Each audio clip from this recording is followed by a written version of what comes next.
કોંગ્રેસ પ્રમુખ અમિત ચાવડાના પદગ્રહણ સમારોહમાં કોંગ્રેસના જૂના જોગીઓ આમ આદમી પાર્ટી પર ગરજ્યા, ઠાલવી હૈયાવડા। અમિત ચાવડાનો કોંગ્રેસ પ્રદેશ પ્રમુખ પદગ્રહણ સમારોહ હતો, પણ બની ગયો આપ પર ગરજવાનો અને હૈયાવરાળ ઠાલવવાનો કાર્યક્રમ। અમદાવાદમાં ગુજરાત કોંગ્રેસના નવનિયુક્ત પ્રમુખ અમિત ચાવડાનો પદગ્રહણ સમારોહ યોજાયો, જેમાં ગુજરાત કોંગ્રેસના પ્રભારી મુકુલ વાસનિક, પૂર્વ અધ્યક્ષ શક્તિસિંહ ગોહિલ, પૂર્વ વિપક્ષ નેતા સુખરામ રાઠવા અને પૂર્વ અધ્યક્ષ જગદીશ ઠાકોર અને કાર્યકારી પ્રમુખ શૈલેષ પરમાર સહિતના નેતાઓ ઉપસ્થિત રહ્યા।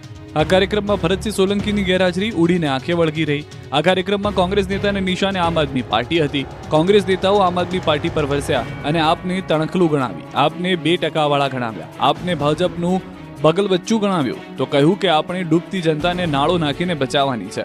બીજી તરફ પરેશ ધાનાણીએ કહ્યું કે આ પટલાઈમાં બધુંય ગયું, હવે કોંગ્રેસ સરદારને શોધી રહી છે।